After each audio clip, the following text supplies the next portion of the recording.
بۆ ڕۆژتان پێشکەشەکە.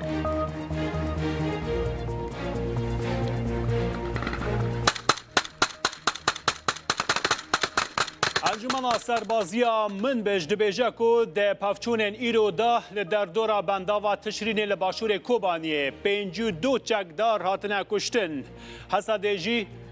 جانج دزدانا 5 شهروان خور را گهاند.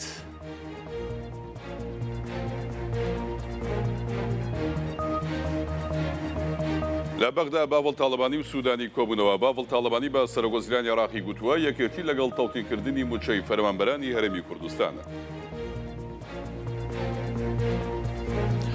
وزیر برگری ایتالیا لحولری است بده لگه سروکی هرما کردستان و برپرسین دنیا هرما کردستان بجوه گویدیو کروزیتو ایروجی لبغداد لگه سروک وزیر عراق جوی ابو. Zusammen wenige Tage vor dem Heiligen Abend, vor Weihnachten, um miteinander ein bisschen auch besinnlich zusammen zu sein. پۆلیسی ئەڵمانیا دەڵێت ئەو کەسەی بە ئۆتۆمبیلێک لە بازاری کریسمس 5 کەسی کوژ زیاتر لە 200 دیکەی بریندار کرد لە شێوازی مامەڵەکردنی ئەڵمانیا لەگەڵ پەنابەرانی سعودیە ناڕازی بووە. سوپایا پاسدارên Îranê li serpêla Zihawiya ser bi parêzga Kirmaşanê 12 welatî desteser kirin û dibêje ku ev ser bi grûpên selefî ne. من لە دوایین خاڵی سنووریم ینی سوپای ئیسرائیل هاتۆتە نێو خاچی سووریاوە ئەویستم ینی زیاتر لیان سوپای ئیسرائیل 5 کیلۆمەتر هاتۆتە ناو قوڵایی خاکی سووریا سەربازی ئیسرائیل چوونەتە ناو گوندی سەیدا لە پارێزگای قونەیتەڕە عابدین و معیاریە و دەرعا شەروەها لە سەرداوای ئیسرائیل هەر ماڵێکی ئەم گوندانە ئاڵای سپیان هەڵکردووە.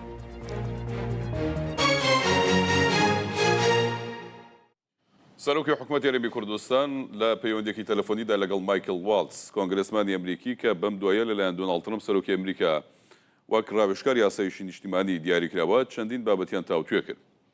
حکوومەتی هەرێمی کوردستان لە ڕاگەندراوێکدا لەبارەی پەیوەندی تەلەفۆنیەکە دەڵێت لە پەیوەندیەکەدا گفتوگۆ لەبارەی دوایین پێشات گۆڕانکاریەکانی عێراق و هەرێمی کوردستان و ناوچەکە کرا. هەروەها جەخت لە پەرەپێدانی پەیوەندی دوولایەنە و پاراستنی یاسایش و سەقامگیری کراوەتەوە. سەرۆکی حکوومەت پیرۆزبایی لە کۆنگرێسمانەکە کردووە بە بۆنەی دەستنیشانکردنی و وەستایشی تێگەیشتنی قوڵی ئەوی لە بابەتە ئەمنی و پەیوەندیدارەکانی ناوچەکە کردووە. داخوێنی حکوومەت هەرێما کوردستانێدا هەروەها هاتیە کۆ هەردوو ئالیان نەرینên xwe de derbarê encamên hilbijartiran vê dawiyên Herêma Kurdistan û yên Amerîkayê jî pev guhertine. Têkez li ser giringiya guhertinên be demokrasiyane و هەروەها بەهێزکردنە ئالیکاری و هەڤاهەنگیان ناودەوڵەتی divê derbarê dakirine. Di beşekî dinya guftugûyan da veke ku di daxuyaniya hikûmetê de hatiye ku taybet bûye be rola giringa Herêma Kurdistanê veke hevbeşeke cihê baweriyê li navçeyê pabendbûn be biha û be armancên hevbeşên aştî û asayişê. Her du aliyan hevnerîn bûne li ser giringiya hewlên hevbeş ji bo robrobûna astengî û herweha alengariyen ko hene herweha piştrazbûn ji berdewamiya seqangirî û aramiyê. Hesedê can ji dezdana 5 şervanên xwe de êrişên grûpên çekdar û Tirkiyeyê ragihand. Navenda ragihandinê Hesedê dibêje ku piştî ku hêzên wan êrişên çekdaran li derdora bendava tişrînê li başûrê Herêma Kobaniyê şikandin, bêca Tirkiye û grûpên çekdar êrişên xwe yên bejahî û esmanî li ser navçeyên wan zêde kirine. Di encama wan êrîşanda 5 şervanên Hesedê canê xwe ji dest dane. ئەنجومەنی سەربازی من بزیش دەڵێت سیانزەمین ڕۆژی لە سەریەکە شەڕ لە نێوان شەڕڤانەکانیان و گروپە چەکدارەکانی نزیک لە تورکیا بەردەوامە. ئەمەشە بۆش دەکاتەنی ئەمڕۆ 52 چەکداریان کوشتووە. بە گوێرەی ڕاگەندراوەکە هێزەکانی ئەنجومەنی سەربازی من بتوانیویانە تانکێک و دوو ئۆتۆمبیلێک گول لە نەبڕی چەکدارەکان تێک بشکێن و هەروەها دەستیشان بەسەر ئۆتۆمبیلێک و ئۆتۆمبیلێکی سەربازی و ژمارەیەک چەک و تەقەمەنی ئەو چەکدارە نەداگرتووە.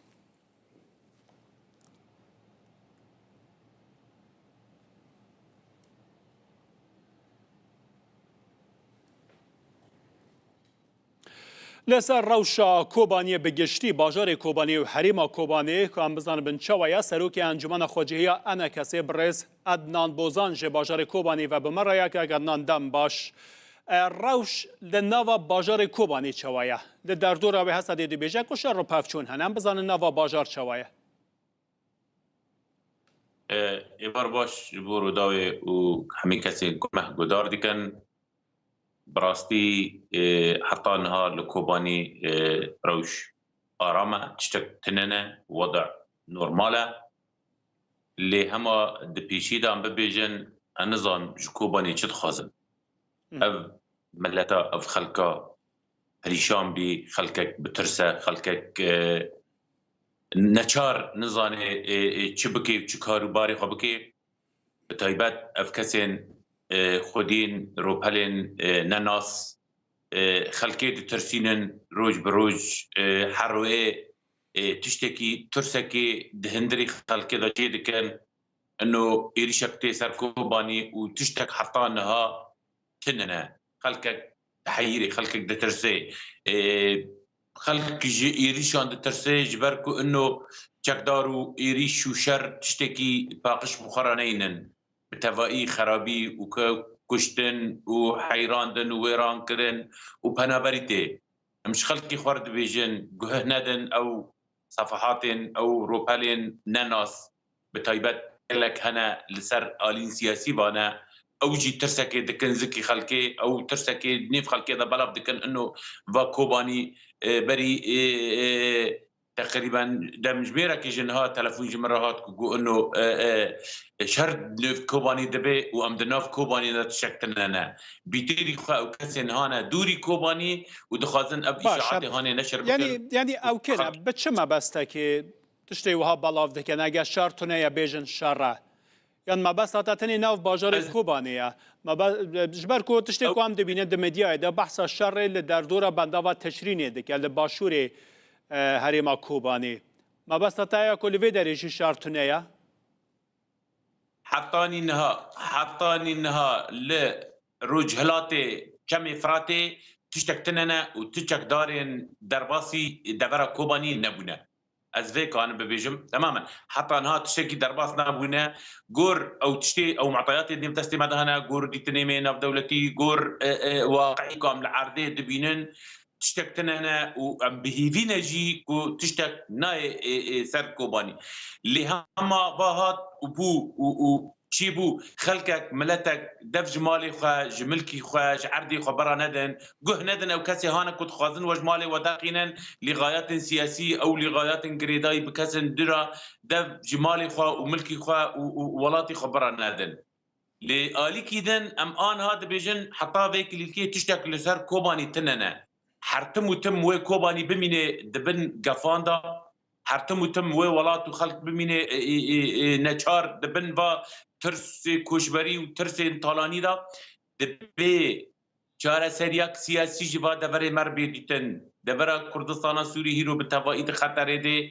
ترکی تهدید که پککی او رژ ترکی را خوش که او حجتین کو پککی لیدگره او عفوا ببرید ترکیه لیدگره پککی وان دقدمینه چاره سریاک دبی جوی دبر مراوری دیتن بر پرسی هری مازن اداره پیاده قصده فرماندار قصده دبی جدایا جه پککی و ببی آلیکی دن ام بانگی خود کن امریکان هزی ناف دولتی ایکو لوی داره خدان باندورن سر و جاوای کردستان بتوایی و بطایبت جهیرو لکوبانی حلک دائم ببینن زختکی بدن لسر ترکی كردين سوري كش نبهككينا كردين سوري الفرهنا بارتين سياسي هنا خلقكي ملتكي سيفيل هي دبي زختكي بدي سر حرد آلين چه آليكي إدارة قيادة كانبه زختكي الوان بكي أو كسين نفوسي وان ناسنامايا وان نكردين سورينا أو جوه دورا ما دركبه آليكي دن دختك وري سر تركي إنه إيريشين كو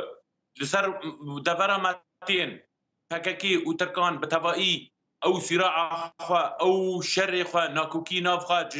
تركي حولي جامع كردستان سوري كرن خلقي ما ملتي ما هيروي تماني ددي وقالاني ددي عفريني دا دست بيبك حتى كنت دقي جريس بي وسريكاني هيرو واغي داري شكوباني بو ایرو کوبانی دشوی رشتای بی آوه خلق زحمتی کی دبینه خلق مترسیک لجم خلقی مترسیک حقیقیه که انو و جاره کدن ایری شکل سر کوبانی ببه و نمونه خلق دترسه او تجربه عفرینه و گریس پی و سری کانی جاره کدن لولاتی مال کوبانی دوباره ببه باشه کاغدان هن وکی انجمن اجتماعی کرد از پرسه بکم چه مکانیزم که به باش دبینن کو ایریشی کوبانی نیکرن خلک کوبانی بکار با راحتی بش مکانیزم و چیه چاره سری چیه چاره سری لجم اداره پیاده کو هر ریکفتنک کیمانی هیرو دوی وقتن هادا ریم کفتنک حقیقی نه یک لسر راگ هاندن تلویزیونان و ام راگ ها ام داخازها یک بنی دکنو چین هرن یعنی دا انستاندنک حقیقی لسر عرضه چی ببه لهفکرنک لشکری چی ببه لگل کی با هیرو فرقان دبیجن لقال انا كسي لقال هيزن كردي لقال كازين سيفيل لقال كازين روب شبير بالتباين كردان هيرو قناغا كانو سوري دست بيدكي قناغا كانو لسوري چه دبي كو گوهرتنك لدورا ماجي چه ببي دبي او سياسة خوي هانا كو يك آلي كو خلق ما وملت ما جهاندن في آسته گرق او جوه سياسة بگرن دبي كو لهفكرنك شي ببي لهفكرنك سياسي آبوري ريفبري لشكري هيرو تركي دبيجي اف لسر سينوري من چك دارين پاكاكين از قبول ناكم و هيزك پروردكري هيزك اعترافك دولي بي هيا بسالان شر داعشي كرين پشمرگين روج حاضرن که درباسی کردستان سوری ببن پشتی الهفکرن که انو کاربن ورن دکاغدان یعنی الهفکرن ده جوینه که دا گرگ چه ببه گرگ بد دست بکنه دیالوگه که الهفکرن رو رکفتن چه ببه یعنی هنچونه بو دیالوگه هنچونه کل دیگل پیانه که بجون هن آماده بونه که دست به دیالوگا کردی بکن حتی که رکفتن چه ببه ام وك انجمان اجتماعي كردي دستبيكاس ثوره سوري وحطاني هاني ام حرتمتم آماده بون جبو از تام بحثا ایرود کم که گدن ببوره آنها چند جاران ببوره که گدن چند جاران فرمانده قصده بانگا جوینه که کر لحف کرنه که کر پشتی که بانگ هاتیه کرن انا کسی برسوا ارینی بو بانگه دا چو که بچناوا جوینه که دیگل پیانه که انا كسي حرتم وتم آمده بو جبو دايستاندنك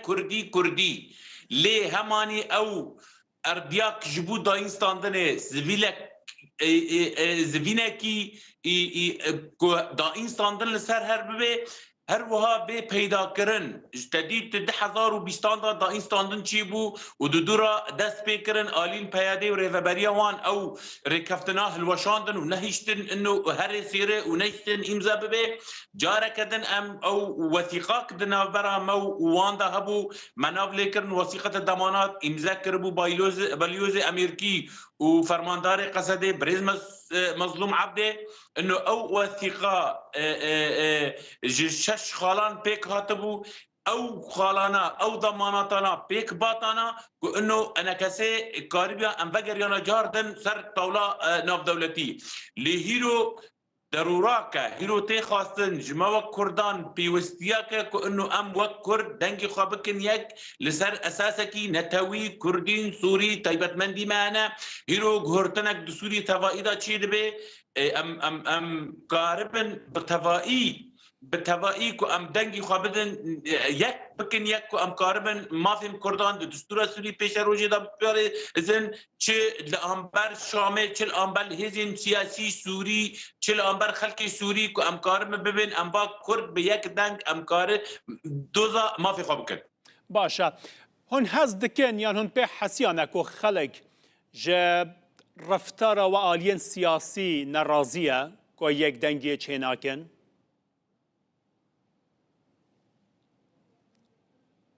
دوباره ببه اگر پرس مستفی من هن حز دکن هن حز پی دکن هن دبینن دناوا خلکی دا که خلک روجاوه کردستانه جه رفتار و تفگر رویا سیاسی نرازیه آلین سیاسی بگشتی ها دچێنەبوونا یەکدەنگیە کووردا ji van nerazîya yan na. هەروەها جودابوونا هەلوەستا کوردی و پارتین سیاسی ئەو بخوا خەڵکیژێ نەڕزای ئەو بخوا نەتشتێکی ینی ڕەحەتە ئەو ناکەوێ غزمەتا کوردان و حرەکا کوردی و دۆزا کوردی لێ ئەمانی بابک و خەڵک لۆمەکار دکێ حرەکا کوردی ژی حەقی خەڵکەیە خەڵکێک خودان ئیرادە و خودی وی عەردی و وی ملەتیە لێ گەرەک بوو وجدان و دەمیر ببێژن ئەو کی گونەکارە دەبەر vê حالێدا کێ نەهیشتی کو ئەو ڕێکەفتنانە هەرن سێرە و کی ئەو ئاستەنگیان لە پێش دائین وستاندنا کوردی چێ دکێ گەرەک کەسێن ڕەوشەنبیر کەسێن سڤیل کەسێن ئەکادمیسیۆن ئەوانە دەنگی خوا بگینن ئەو ینی زەختێ بکن لە کەسێک و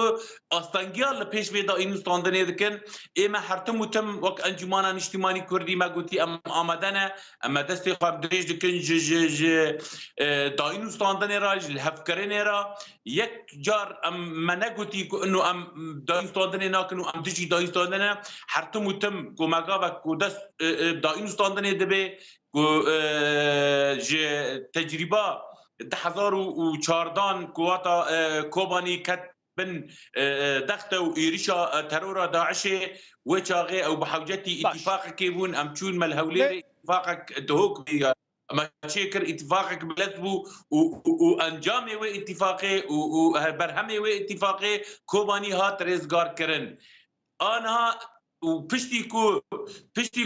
او شغلي وان بوي اتفاقي بوش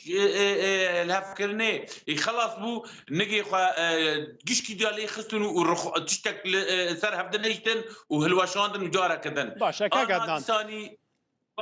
دمك هاتي دمك قالكي خراب لسر ملتي مدى خلقي مدى يعني جاركدن براستي بدلكي ايش ازدبيجم جاركدن كو تشتك وري سري ايش دفركن كردستان سوري بتايبتي كوباني خلقي بري كشبري دي وكشتن دي وزحمتي دي وجاركدن تشتك وري سري خلقي ما ملتي ما براستي ادميم تشتكي و نباش بي وقالكي خرابي بده سالان سالاجي عم نكارن بقريرن برزادان تا بحثا پێشمەرگەیان ڕۆژ کرد تا گوت ئامادە نەژی کۆ بچنە ڕۆژاوای کوردستانê ئیرۆ وەزیرê bergiriyê Sûriyê di hikûmeta veguhêz hatiye destnîşankirin wezîrê bergiriyê Sûriyê dibêje hemû hêzeke çekdar dibe dibin sîvana wezareta wan da be hûn amade ne ku pêşmergeyên rojî bibin bin sîvana wezareta bergiriya Sûriyê da مامۆستا ئەو گوهارتنا لە سووری نچی بی ئەو حکوومەتا نل شامێ هاتی ڕاگهاندن حکوومەتا محەممەد البەشیر یا کو سەرپیشیا وێ ئەحمەد شەرع دکێ ئەv حکوومەتا هانێ ڕایە ت کەسێکین سیاسی احزاب سياسي اطر سياسي تشجع اوبوزيسيون سوريا بري وتشي كردان وبيكاتيدن راي كاسين سياسي نبرنا لي امهيرو لبيش قوناغا كاننا ام دبين بدائن وستاندنكي غوري نيرينا خلقي سوري تايبت مندي ما كردان امي تايبت مندوزان تايبت مندي خو وحقي خو دستور سوري بكن كو دستور سوري بيشاروجي چه جسوری را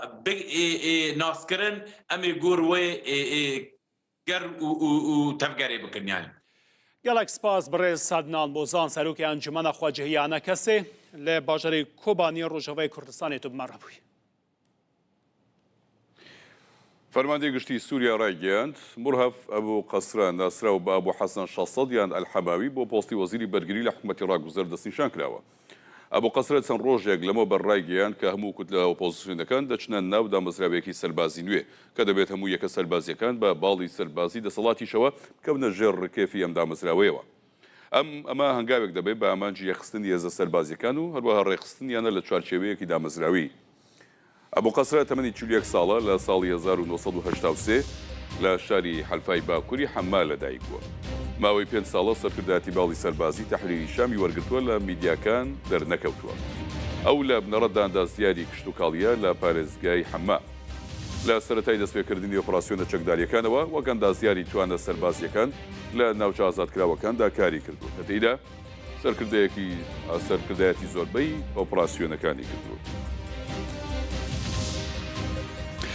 هەروەها ئەسعاد شیبانیژی وەکە وەزیرê nûyên derve بۆ Sûriye hate destnîşankirin. Ew ji malbateke Ereb ya bajarê Qamişloya Rojavayê Kurdistanê ye. Temenê Şîbanî 37 sal in.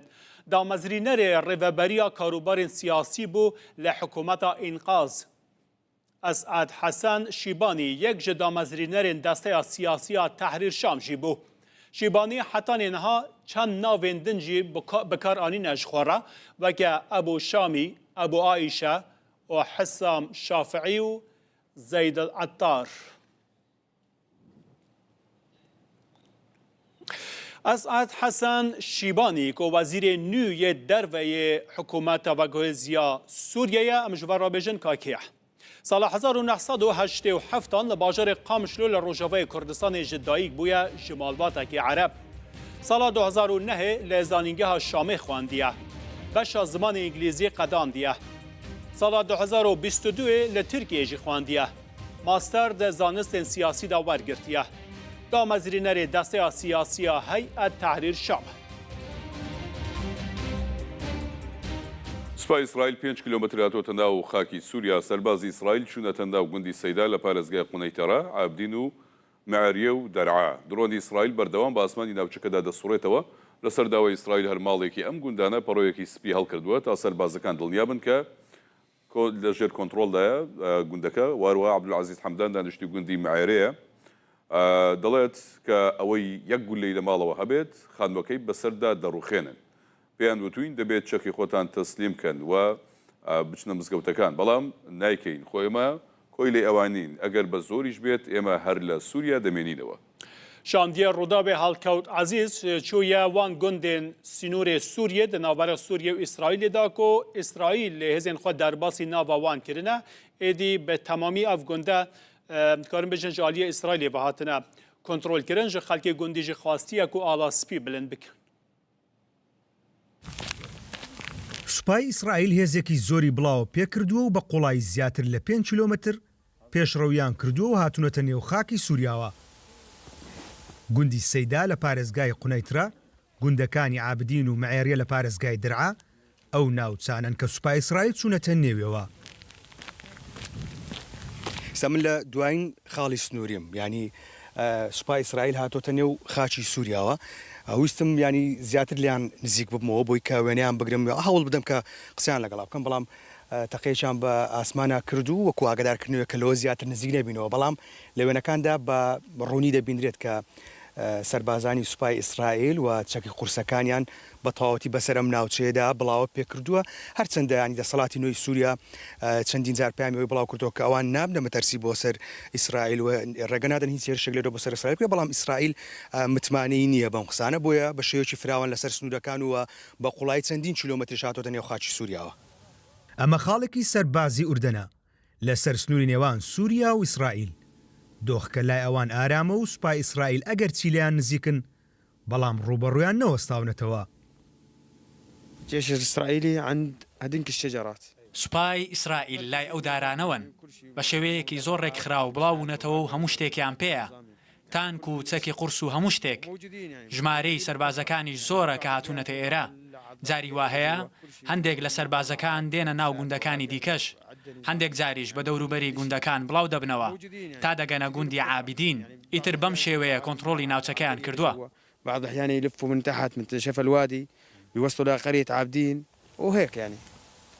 درۆنی ئیسرائیلی بەردەوام بە ئاسمانی گوندەکان دێن و دەچن و چاودێریان دەکەن. سوپای ئیسرائیل داوای لە دانیشتوانی گوندەکان کردووە ئاڵای سپی لەسەر بانەکانیان هەڵکەن و هەرچی چەکێکشیان هەیە ڕادەست بکەن. هاي أرض جولان، هاي أرض سورية، هاي مو أرض إسرائيلية. اللي عنده رصاصة بتنزل البيت على رأسه. ئەوە یەک فیشێکی لە ماڵەوە هەبێت خانووەکەی بەسەردا دەڕوخێنن. گوتیان دەبێت چەکەکانتان ڕادستی مزگەوتەکە بکەن. بۆ ئێمە بەندەی ئەوانین نەخێر چەک ڕادەست ناکەین و وەڵامان دەبێت. لە سووریا دەمێنمەوە و ئەگەر بە زۆریش بێت ئەوە دوایین قسەمە. عملنا مظاهرة قال طلعنا لغات. چوین خۆپێشاندانمان دژیان کرد و گوتمان لێرە دوورکەونەوە، بەڵام بە گازی فرمێسک هێرشیان کردە سەرمان و کەسێکیشمان بریندار بوو. ئەمانە دەیانەوێت ناوچەکە داگیر بکەن. دەیانەوێت بێنە ناوچەکە و داگیری بکەن. بدي يحتلوا المنطقة بدي يفوتوا على المنطقة يحتلوها. لە دوای نەمانی سوپاکەی بە شارەسەت سەرسنوورەکان چۆڵ بوونە هیچ هێزێکی لە نابینرێت تەنانەت چەکدارانی تەحریر شامیش هەڵکەوت عەزیز ڕوودا و سەرسنووری نێوان سووریا ئیسرائیل. دو سناتورên Demokrat û Komariyên Amerîkayê proje yasayeke cezakirina Tirkiye pêşkêşê Kongresa Amerîkayê kirine dibêjin ku eger Tirkiye agirbestê li gel Hesedê qebûl neke û herêma bêçek li Kobanê jî nepejirîne dibête cezakirin. Vêca senator Chris Van Hollen ragihandiye ku ew li gel senator Lindsey Graham ji cezakirina Tirkiye projeyekê amade dikin wan daya Kongresê. Van Hol لە پامەکەیدا بازەوە دەکات کە هێرشی وێزانەی تورکیا پاڵپشتیان دەکات بۆ سەرکوردەکانی سووریا هەوڵەکانی پێشگرتن لە چالاکیەکانی داعش دەخاتە مەترسیەوە. دەشڵێتە سەدە بەشێکە لە ئەمریکا ئەگەر تورکیا ئەگربەست و ناوچەی داماڵینی سەربازی قبول نەکات پێویستە و پرۆژەیە جێبەجێ بکەن کە داوای سزادانی تورکیا دەکات.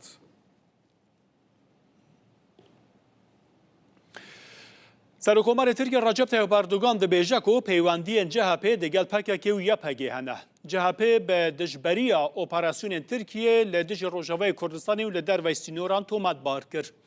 Recep Tayyip Erdogan di derbarê operasyonên Sûriye û Rojavayê Kurdistanê operasyonên Tirkiye li vanderan û derveyê sînoran got, Tirkiye ji bo ewlehiya sînorên xwe operasyonên derveyê sînoran berdewam dike lê CHP li dijî vê yekê. سەرۆکۆماری تورکیا ڕاشیگەیان جاپە دژی ئۆپراسیۆنانەیە ئەوان دژی بەرژەوەندی تورکیان لە دەریای ناوەڕا سەروەها دژی بەرزکردنەوەی بەهاکانی تورکیان کە پەیوەستن بە شەڕی نێوان رووسیا و ئۆکرانیا فەڵەستین و هەموو ململانەکانی دیکە. ترکیه ji bo ewlekariya sînorê başûr operasyonên li derveyê sînor dimeşîne CHP li dijî me radiweste. Tirkiye ji bo parastina bercewendiyên xwe yên li deriyê spî li Lîbya pêgehan bi dest dixe. CHP li dijî wê yekî jî radiweste. Tirkiye ji şerê Rûsya û Ukrayna bigire heta trajediya Filastînê û her wiha derbarê hemû pevçûnan de ji bo bilindkirina nirxên xwe gavan davêje. Lê CHP dîsa jî li dijî me derdikeve. Yek ji girîngtirîn belgeyan li ser van nêzîktiyên CHP peywendiyên wan yên baş ku bi rêxistinên weke FETÖ, PKK û YPG re çêkiriye. Wazîra Derveyê Almanyayê de serdana xwe de ji bo Tirkiye, Rewşa Sûriye û Rojavayê Kurdistanê û pirsa Hesedê operasyona mafên pêkhateyên Sûriye li gel Wezîrê Derveyê Tirkiye Hakan Fidan gotûbêj kiriye. Şêwaza pêşwazîkirina Wezîra Derveyê Almanyayê û her wiha nebûna konferansa rojnamevaniyê piştî civînê nîşan dide ku li ser pirsa Sûriye nêrîneke gelekî cuda û dûr di navbera Berlîn û Enqerê de heye. Analîna Berbok li balyozxaneya welatê xwe li Enqerê ji medyaya raxivî balkişanda ser parastina ewlehiya Kurdên Rojavayê Kurdistanê.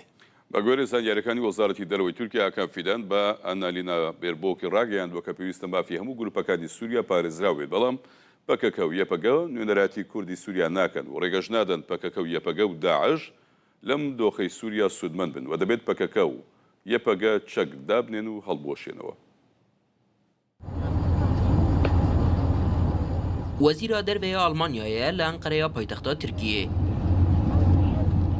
ڕۆژاوای کوردستانی و هەسەدە ji mijarên di ajandaya wê de ne. Lê ji şêwazê pêşwazîkirinê diyar e ku nêrînên Berlîn û Enqerê li ser wê mijarê ji hev cuda ne. Piştî civîna li gel Wezîrê Derve û Serokê İstixbarata Tirkiye jî berûva jî caran daxuyaniyeke hevbeşiya çapemeniyê nehat sazkirin. Berbok li balyozxaneya welatê xwe ji medyaya re axivî û tekezî li ser ewlehiya Kurdên Rojavayê Kurdistanê kir. Die Sicherheit, gerade auch von Kurdinnen und Kurden, ist essentiell. Ewlehî bi taybetî bo Kurdan û bo siberojeka azad û arama Sûriyeyê giring e. Her wiha ciyê kêfxweşiyê bû ku Wezîrê Derveyê Tirkiye wiha difikire. Ev jî sedemeke din e ku min îro bi zelalî ragihand nabe berjewendiyên men yên hevbeş ji ber aloziyên li gel Kurdan li Sûriyê bixirmetirsiyê. Eine Eskalation mit den Kurden in Syrien gefährdet werden. Hakan Fidan jî derbarê civîna li gel heftaya xwe ya Alman de tu daxuyaniyek neda çapemeniyê. Lê li gorî çavkaniyên Wezareta Derveya Tirkiye, Fidan di civînê de ji Berbok re gotiye di vê mafê hemû pêkhateyên li Sûriyê bên parastin. لی نێرینا کو dibêje PKK yê pege nûnertiya Kurdên Sûriyê dike şaş e. Em bi to awayî rênadin PKK yê pege û Daeş ji rewşa Sûriyê Sûdê bibînin û mercek û yê pege û PKK çekan deyne û xwe hilweşîne. Yekîtiya xas Sûriyê û serweriya wê PKK û yê pege jî di nav de bi paqeşkirina hemû rêxistinên terorê tê parastin. Em li bendê ne hemû hevpeymanên me rêzê li nîgeraniyên ewlehiyê yên Tirkiyê bigirin. Civîna wezîrên derveyên Almanya û Tirkiye di demekê de ye ku Serokkomarê Tirkiye Recep Tayyip Erdoğan roja înê di vegera ji Misrê de sinyala operasyoneke nû da û got em dê nîşan bidin ku dema wê yekê hatiye rêxistinên teroriyên li Sûriyê bên ji nav birin. Li gorî beşek ji dîmenên hatine belavkirin jî artêşa Tirkiye şevaborî li navçeya Pirsûsêya Rihayê hejmareke zêde ya tank, top û hêzên xwe veguhastine ser sînorê Kobanê. Ferdi İshak, Rûdaw. Wana gî tanga serin tang.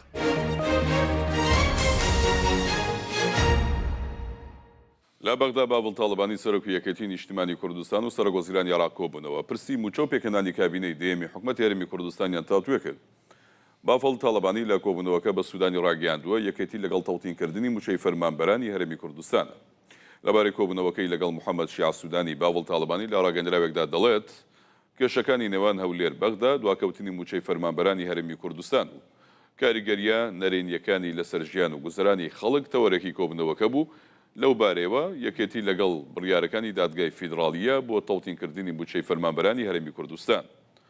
بە گوێرە ڕاگەیەندراوەکە باڤڵ تاڵەبانی داوای لە سەرۆکوەزیران کرد و هاوکار بێ بۆ پارێزگاریکردن لە ماف و شایستە داراییەکانی خەڵکی کوردستان و ڕێگری لە بە سیاسیکردنی ئەم پرسە نیشتیمانیە بکرێت.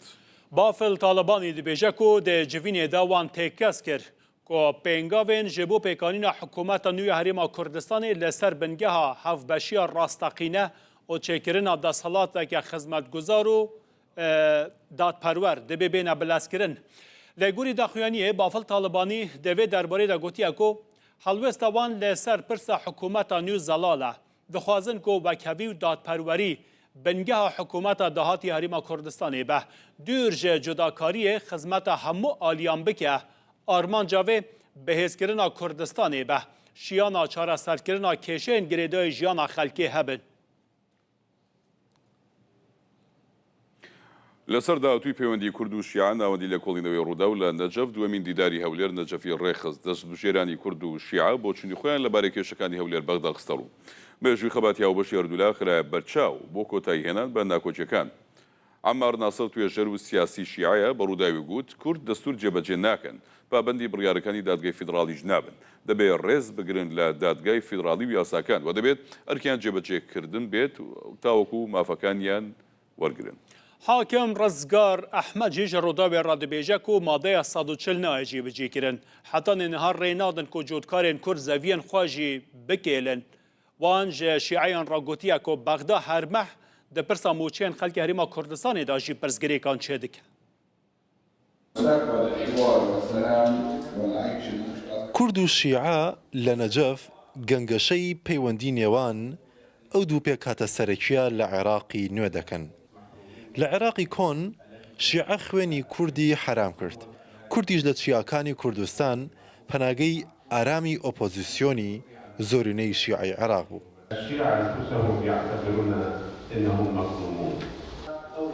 دوو دەیە بەسەر دەستوری نوێ عێراق تێپەڕیوە. ئەو دەستوری کورد و شیعە بوونە زامنی تێپەڕاندنی. بەڵام تاوەکو ئێستا مافەکانی کورد لەوانە پرسی کەرکووک بە هەڵواسراوی ماونەتەوە. مادەی 140 لە کێشایە و جێبەجێ ناکرێ کەرکووک بە معلقی ماوە ئەرزی فەلاحەکانی کورد تا ئێستا هەر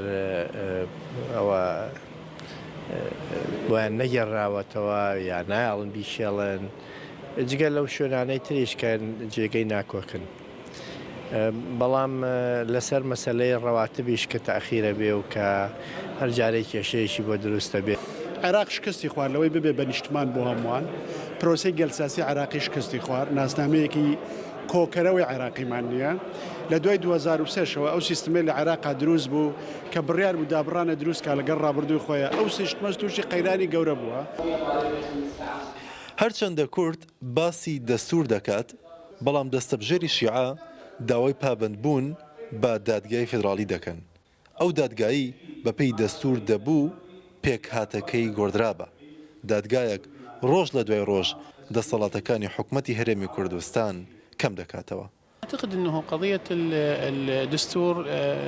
ليس فقط القضايا المتعلقة بالمصالح الكرد. پێم وایە بابەتی دەستور بابەتێکی تایبەت نییە بە بەرژەوەندیەکانی کورد. هەروەها ئێمە چەندین نمونەمان هەیە لە بابەتی ئازادی و مافەکان و تەنانەت بابەتی تەواو نەکردنی دامەزراوە دەستوریەکان وەکو ئەنجومەنی دادوەری ئەوانە کاریان تێدا تەواو نەکراوە. بۆیە پێویستمان بەوەیە کە بوەستین لە بەسیاسیکردنی هەندێ مادەی دەستوری و پشت ببەستین بە شارەزایانی یاسایی. برایانی کورد دەبێت پەیامی دڵنیایی بدەن بە حکوومەتی عێراق و بەجێبەجێکردنی هەموو بەندەکانی دەستور و ئەوەی کە ڕێککەوتون لەسەری و دەبێت ڕێز بگرن لە دادگای فیدراڵی و یاساکان. نابێت برا کوردەکان پابەند نەبن بە ئەرکەکانیان. دەبێت ئەرکەکانیان جێبەجێ بکەن و مافەکانیشیان پێ بدرێت. ئەمە زۆر گرنگە چونکە ئەوان هاوبەشمانن لە نیشتیمان و وەکو ئێمە قوربانیان داوە.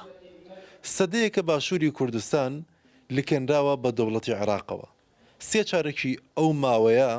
سونە بە ئاگر و ئاسن شەڕی خاپوورکردن و لە ناوبردننی کوردیان کرد. چارەکە سەدەیەکیشە شیعە بۆ زۆرێک لە پرسە سەرەکیەکان بەڵێنی بێکردار دەدەن. هەرچەندە مەرجعیەتی نەجەف لە پرسە سیاسیەکان خۆی بە دوور گرتووە، بەڵام مبارەکەی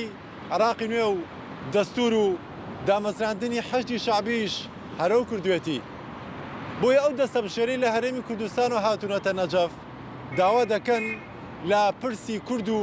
کەرکووک و ناوچە کوردستانەکانی دەرەوە ئیدارە هەرێمیشە دەستێوەردان بکە و لە بڵندگۆی مزگەوتەکانەوە جاری گەڕاندنەوەی ماف بۆ خاوەن مافەکان بدا. هۆرڤان ڕەفعەت، ڕوودا و نەجەف. ئێوارە ئەمڕۆ وەزیری بەرگری ئیتالیا گەیشتە لێر سبەی لەگەڵ نێچیروان بارزانی سەرۆکی هەرێمی کوردستان کۆ دەبێتەوە و دوایین پێشاتەکانی ناوچەکە و پەیوەندیەکانی هەرێمی کوردستان و ئیتالیا هاوتوێ دەکەن. لە ڕێوڕسمی کردەوەی کاتیدراڵی نۆتردام لە پاریس سەرۆکوەزیرانی ئیتالیا سەرۆک نێچیروان بارزانی بینی ئەو کات بە سەرۆکی هەرێمی کوردستانی گوت کە وەزیری بەرگری وڵاتەکەمان سەردانی هەرێمی کوردستان دەکات. وەزیری بەرگری ئیتالیای گویدۆ کرۆزیتۆ ئیرۆ بە باڵافڕێکە تایبەت گەشتە هەولێرە پایتەختە باشووری کوردستانی و ژالیە وەزیری پێشمەرگە شۆڕش ئیسماعیل و سەرۆکی دیوانە سەرۆکاتی هەرێما کوردستانی فەوزی حەریری و بەرپرسێ فەرمانگا پەیوەندیên دەرڤەیە هەرێما کوردستانی سەفین دزەیی و هەندێک بەرپرسên din بەهاتە پێشوازیکردن. بەرپرسێ ڕاگەهاندنا وەزارەتە پێشمەرگە شاکۆ عوسمان ji ڕووداوێرە ڕاگەهاند ku وەزیرê بەرگریê ئیتالیایê de derbarê mijara çaksaziya hêzên pêşmergeh bi berpirsên bilindên Herêma Kurdistanê ra dicive dê çend mijarên din jî gotûbêj bike ku niha di rojeva navçe û cîhanê de ne. سبەی چاویەکەوێ بە جنەبی سەرۆکی هەرێم ئەم ئێوارێ لە پێشوازەکەی دا و لەگەڵەوەی کە لەگەڵ وەزیری پێشمەرگا جەنابیان قسەی کرد ئەمە پشتیوانێکی ترە و دووبارە ئەوە نیشانەدا کە پشتیوانەکانی ئیتالیا بەردەوامە بێ بۆ هەرێمی کوردستان و بۆ حکوومەتی هەرێمی کوردستان و پشتیوانەکانیشیان بۆ ئەوەی کە سەقامگیری لە مەنتقەکەیە هەتا دێت زیاتر بێ و پشتیوانی ئەو سەقامگیریە بکەن و ئەو ترسانەش کە هەیە لە دروستبوونەوەی و زیندووبوونەوەی ئەو شانانەی داعش کە بەداخەوە لە مەنتقەکەیە سەری هەڵداوەتەوانێ پشتیوانی خۆیان بۆ هەرێمی کوردستان و بۆ پێشمەرگە و بۆ عێراق ئەیانێ تکرارکەنەوانێ. پێش سەردانەکەی بۆ لێر وەزیری بەرگری ئیتالیا لە بەغدا بوو بە سەرۆکوەزیرانی عێراق بە وەزیری بەرگری ئیتالیا گوت پێویستە هاوکاری سووریەکان بکرێت بۆ بەڕێوەبردننی کاروباری وڵاتەکەیان. نووسنگی سەرۆکوەزیرانی عێراق ڕایگەیاند سەرۆکوەزیرانی عێراق لە کۆبوونەوەکەدا سوپاسی ڕۆڵی ئیتالیا لە پاڵپشتیکردنی عێراق لە چوارچێوەی هاوپەیمانی نێودەوڵەتی دژی داعش و ناتۆ کردووە. گوتوێتی عێراق هەمیشە ئامادەیە بە هاوکاری دۆستەکانی کار بۆ سەقامگیری ناوچەکە بکات. سوودانی ئاماژەی بۆش کردووە کە پێویستە هاوکاری سووریەکان بکرێت بۆ بەڕێوەبردننی وڵاتەکەیان بەبێ پێشێلکردنی سەروەری و یەکگرتووی خاکی وڵاتەکە. عێراقیش دۆخی سووریا هەڵدەسەنگێنێت لە پێناو بڕیاردانی دروست و پێویست لەسەر ڕوودا و پێشاتەکان. وەزیری بەرگریە ئیتالیایê خواستا سەرۆکوەزیرە ئیتالیایê جۆرجیا مێلۆنی ji بۆ سەردana Mihemed Şiya Sûdanî بۆ ئیتالیایê gihanda سەرۆکوەزیرê Iraqê. گویدو کرازیتو دبیجه که ولاتی وان دخوازه پیوندین خواه لگل عراق برفرحتر بکه. او جیج بر آلیکاری و هواهنگی بردوام یا هر دو آلیان و آمده بونا جبو آرام کرنا نافچه. جبر که عراق کار لسر بهز کرنا رولا خواه ده نافچه داده که.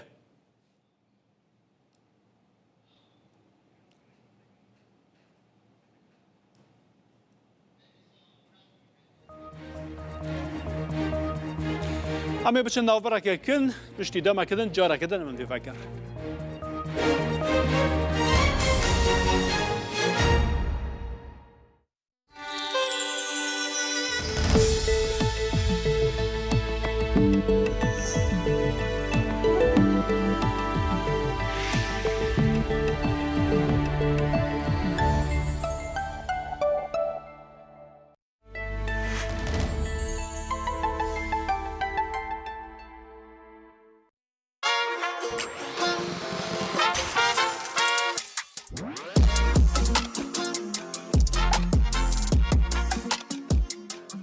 ئێستا دەتوانیت لە جوانترین شوێن و لە ناوجەرگەی شار لە قەیوان تاوەر شوقە و ئۆفیس بکڕیت یان بەکرێ بیگریت.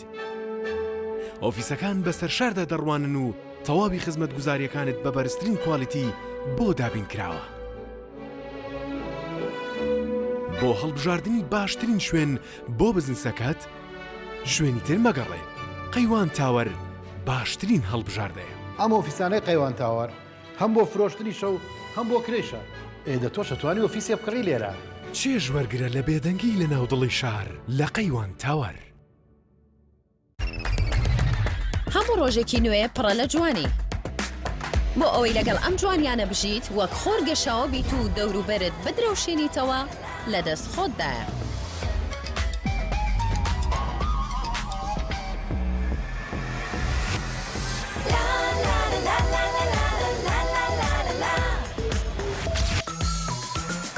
قژت ڕنگدانەوەی تۆیە.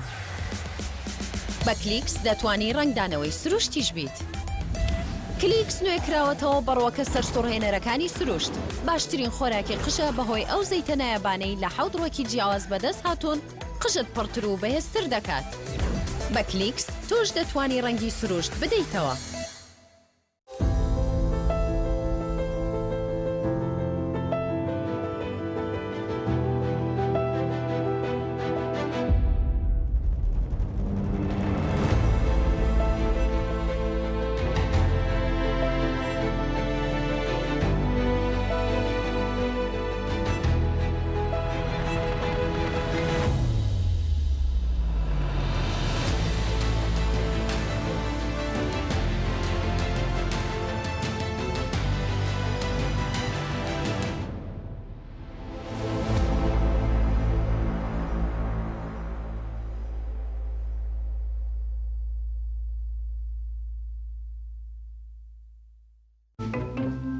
باشە بڕۆ تۆ ئیشت چییە؟ بۆی نام بێ و فەحسانە بکەم؟ ئەو فەحسانە کاتێکی زۆریەوێ ئەبێ دوایش بێتەوە بۆ دکتۆر جابم بۆ نێوە وەرە بۆ حاڵۆ دوو سەعات لەسەرایە بۆستە جا یەک ڕۆژی کامل مەشغوڵە بیت و ئیشەکەوێ بەسەرتا ئەی حەل دکتۆر ئۆنلاین بەکاربێنە هەل لە ڕێگەی مۆبایلەکەتەوە داوا بکە دێنە ماڵەوە بۆ هەر خزمەت گوزارێکی تەندروستی دکتۆر ئۆنلاین حەلە حال ئەوەی لە نەخۆشخانە بۆت ئەنجام دەدرێت ئێمە لە ماڵەوە بۆت ئەنجام دەدەین.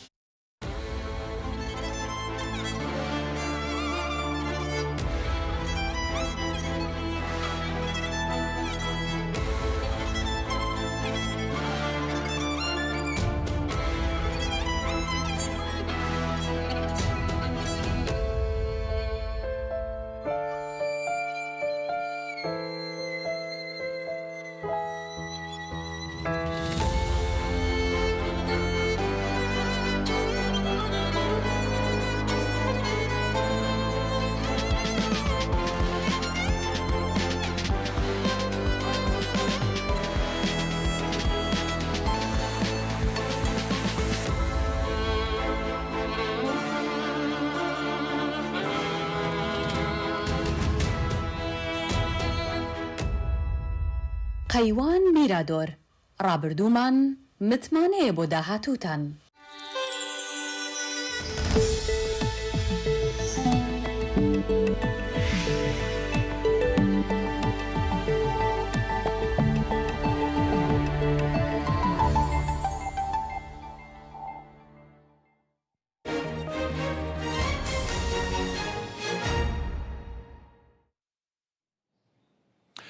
لە کەرکووکێ دوو وڵاتیان خەڵکی کۆبانیا ڕۆژاوای کوردستانê ku navê Abdulselam İbrahim temen 33 salî ligel Beşar Mustafayê 26 salî ji ber sobeyê xeniqîn û canê xwe ji dest dan. Ev her du welatî 8 sal bûn ku li vê derê kar dikirin. Herî dawî jî li cihê karê xwe li vê derê sobe bikar anîn û li vê derê xeniqîn û canê xwe ji dest dan. Hevjîna Abdulselam dibêje ku îqameya wan nebû ji Herêma Kurdistanê daxwaz ji Herêma Kurdistanê dike ku rê bide wan ku ew biçin Rojavayê Kurdistanê ji Rojavayê Kurdistanê termên wan veşêrin. Hêviye dike ku rayedarên Herêma Kurdistanê bibin alîkar ji bo ku bikaribin termên wan derbasî Rojavayê Kurdistanê bikin. Abdulselam İbrahim temen 33 sal باوکی 4 کچ بوو لەگەڵ ستال مستەفای temen 26 ساڵ لە ناحیەی تازەی هەولێر بیریان هەڵدەکەن تا دوی شەو هەر خەریکی کار بوون. دوای خیوەتێکی بچووکیان هەبووە تیای خەوتون بتڵێکی بچووکی غازیشیان پێ بووە هیچ چێژ لێنان لەبەر سەرمای شەو کاریان پێکردەوە بۆی گەرمیان بێتەوە دەرگای خیوەتەکەشیان داخستۆ بە زنجیر بەیانی کە خاوەنکارەکە هاتووە هەرچی بانگی کردوون وەڵامیان نەداوەتەوە کە زنجیری خیوەتەکە دەکەنەوە دەبینن هەردووکیان بە غازەکە خنکاون. هاوژین و منداڵی یەکێک لەو دوو کرێکارن کە بەهۆی غازی سۆپاوە گیانیان لەدەستدا. عەبدولسەلام ئیبراهیم تەمەن 33 ساڵ باوکی 4 کچ بوو لەگەڵ بەشار مستەفا تەمەن 26 ساڵ خەڵکی کۆبانەی ڕۆژئاوای کوردستانن. شەو لە کاتی خەوتنیان زۆپاکەیان غاز دەکات و باهۆیەوە گیانیان لەدەستدا. قسە عادی کردن گوتی شەوێ هیچ شەوێ وربم ڕووجێ وەرم ماڵێ تشتێک گەڵ خەبووینم زارۆکە تەنێمان نە ئیقامە هەیە نە تشتێک هەیە نزانم چ بکەم نکارم بەگەرم بێ ئیقامە سرێجی شەڕە وەدە خراپە کەک مەسعود ئیقاماکێ بدە من وەڵە زۆر مەمنونم. ئەو دوو کرێکارە ماوەی 8 ساڵە بۆ کارکردن هاتوونەتە هەولێر و کەرکووک و باکری ڕۆژانە کاریان بیر هەڵکەندن بوو. لەناو خێمە ئیشیان بە غازیان کراوە بۆ ئیشە بە غاز کردە خێمەی سەفەریەوە 2 متر بە 2 متر سەفەریە صاحب بیر ساعت حوت ئەڕۆی لایوانە عفو حوتنی و هەشت ئەڕۆی لایوانە سیرەکە دەنگی بوانەدا لە هەڵسن هەڵناسن براکە ئەرێ بڕۆ سیری کە بزان هەناسیان هەیە نییە کە صاحب بیر ئەڕۆی سیری هەناسیان کە هەناسیان نیە ئەڵێ تەلەفۆنەکە بۆ برام ئەلێ هەناسیان برای مخم لە هەولێرە.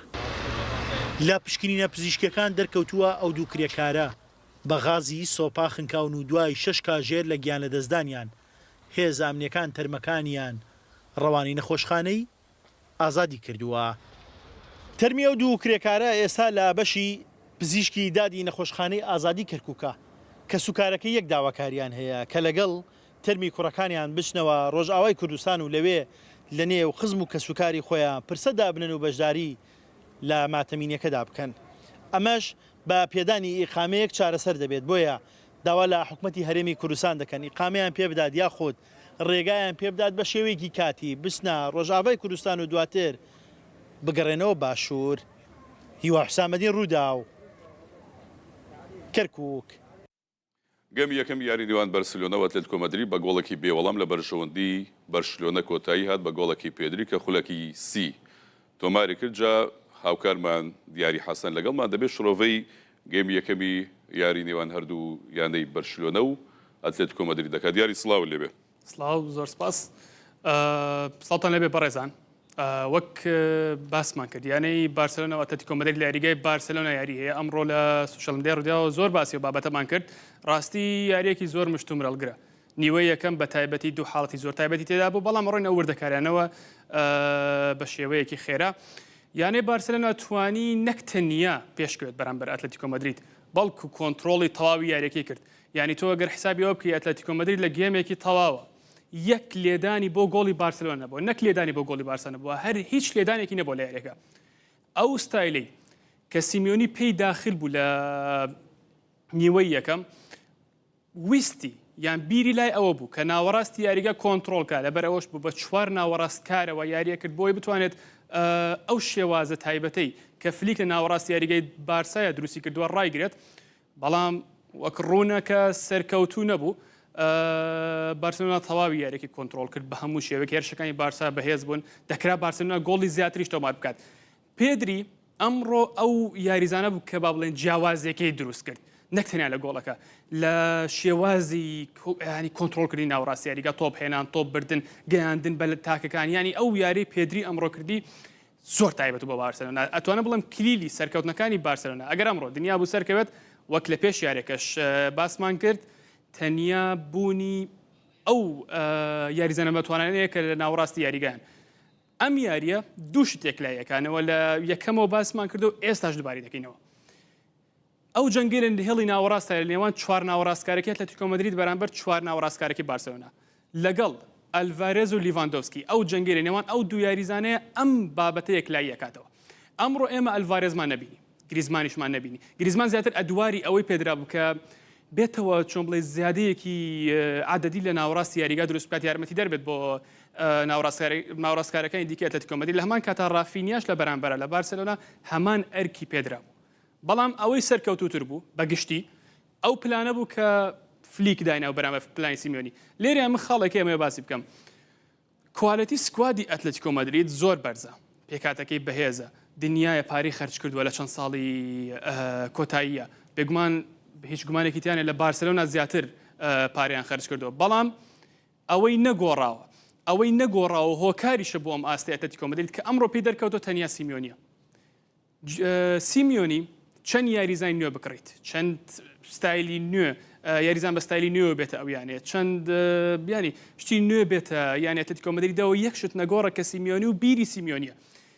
پێش یارەکە من لە سوشەل میدیای ڕووداوە قسەمان کرد لەسەر بابەتە بە شێوەیەکی ڕاستەوخۆ باسی ئەومان کرد کە سیمیۆنی هەر چی بکات لە ئەخیرا بە چوار ناوڕاستکار یاری بکات بە سێ یاری بکات بە دوو یاری بکات بە پێنج یاری بکات لە ئەخیرا سیمیۆنی هەر تامێکی بەرگری لە یاریکردنەکەی هەیە ئەمڕۆ شەوەمان بینی یعنی تۆ چوار ناوڕاستکارت هەیە زۆربیان گەنجن زۆربیان بەتوانن زۆربیان چالاکن بەڵام دیارەکە ئەو ئەدواری ئەو ئیشەی کە پێیان دراوە ئەو ئەرکی کە پێیان دراوە لە یاریگەیە زیاتر مەیلە و بەرگریە ئەمە شوای کرد بارسلۆنا بتوانێت کۆنتترۆڵی یاریەکە بکات لەگەڵ بارساش بە تایبەت بارسای فلیک هەر چیەکەیت هەر حەلێکت هەیە تەنیا بەرگری مەکە کۆنتترۆڵی یاریەکەت لەسەر بکات ناتوانیت بگەیتە گۆڵیەوە چکۆ ئۆفساید تراپی بەکارێنێت ڕێک با بڵێن ستایلێکە دژی کاونتەرەتاکە تۆ بە کاونتەرەتاک یاری لەگەڵا بکەیت ناتوانانی سەرکەوتوبی ئەمڕۆژ سیمیۆنی تاوەکو ئێستا کەوتۆتە هەمان ئەو تەڵەیی کە ئەنچلۆتی کەوتە ناویەوە لە یاری کلاسیکۆ ناکرێت تۆ بە شێوازی کاونتەرەتاک لەگەڵ ستایلی فلیک یاری بکەیت لە بەرامبەر هانزی فلیک بەو پێکاتی کە پێشبینی کراوە ئەو یاریزانانی لە بارسایە باشن ئەو باریزانانی کە ینی با بڵێن ڕووی سەرەکی بوونیان هەیە سەرەکین لە بارسلۆنا تەنیا نەقص ئەوەیە کە لامین یامال لە یاریەکەیان نیە لەگەڵ بوونی فەرمین لۆپێز لە شوێنی ئۆڵمۆ ئەویش گۆڕانکاریەکی تەکتیکیە وەک وەڵامێکە بۆ ئەو شێوازی کە سیمیۆنی پێدا بەزیوە چونکە سیمیۆنی ئەیویست پێش یاریەکە کۆنتترۆلی ناوەڕاستی یاریگا بکات ئەمڕۆ جیاوازە ڕۆژایندی بە چوار ناوەڕاستکارەوە دابەزی و گریزمانی یاریزانی پێنجەم لە بەرامبەرە هانزی فلیک وەڵامەکەی چی بوو ئۆڵمۆ کە یاریزانێکە زیاتر مەیلە و هێرشبەری و مەیلە و تاکەکانە نایەوتەوە ناوەڕاست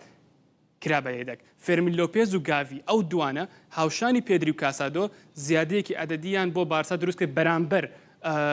ئەو ژماری ئەتلێتیکۆ مەدرید لە هەمان کاتەوە گوتمان کە ڕافینیاش ئەمڕۆوەک پلەیمیکەر یاری دەکرد و ئەگەڕاوە ناوەڕاست زیاتر ئەوەی یارمەتی تاکەکان بدات هۆکارێک بوو بۆ ئەوەی ئەم کۆنتترۆڵەی بارسلۆنا ببینین ئەوەی جیاوازە لە بینی ئەم پێکاتی بارسا و ئەتلێتیکۆ مەدرید یەک شتە تاکە بەرگریەکانی بارسلۆنا زیاتر مەیلە و هێرشبەرین کۆندی و باڵدێ هەردووکیان بە تەواوی یارمەتی هێرشبەریەدەن با بڵێن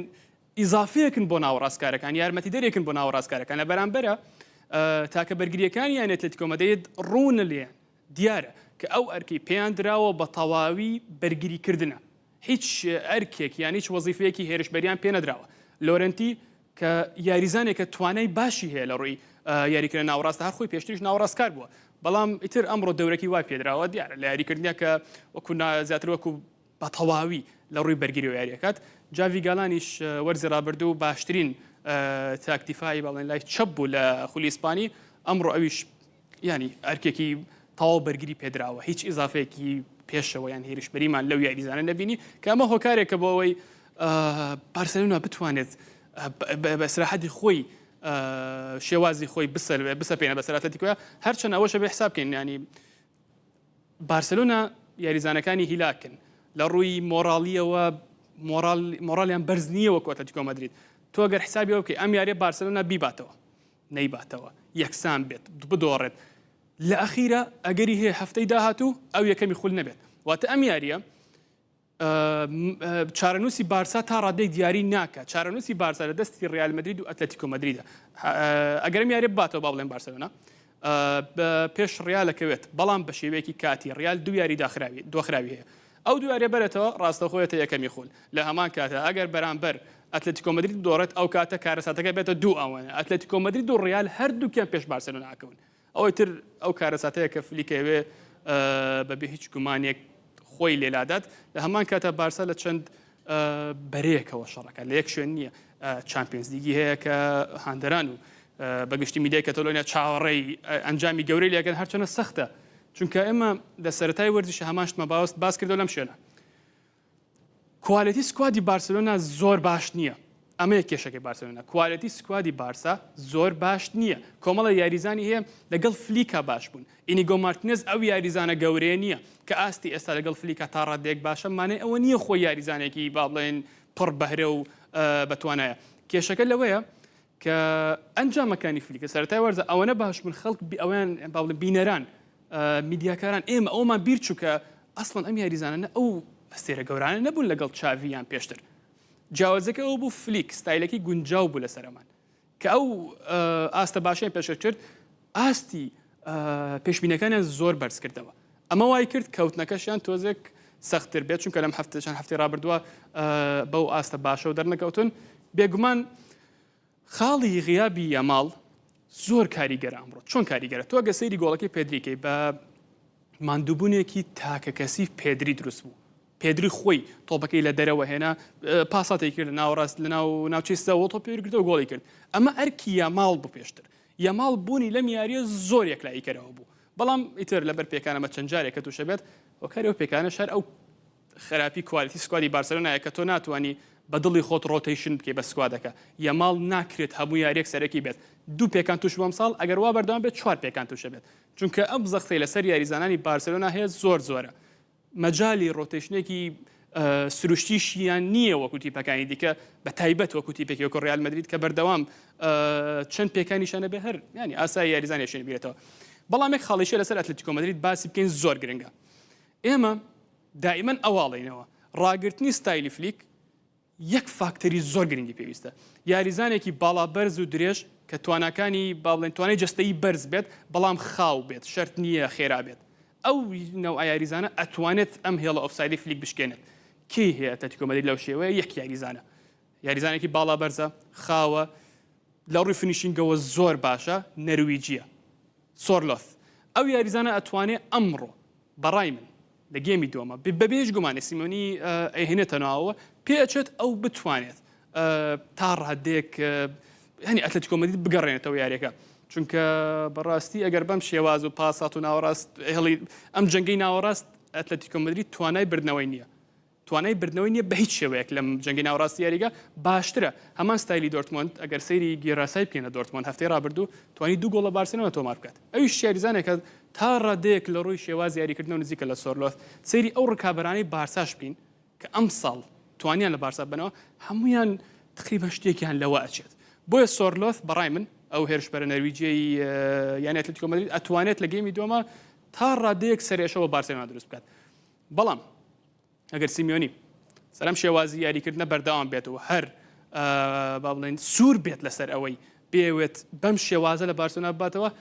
ئەگەری هەیە ئەنجامەکە بەرەولایەکی کارەسات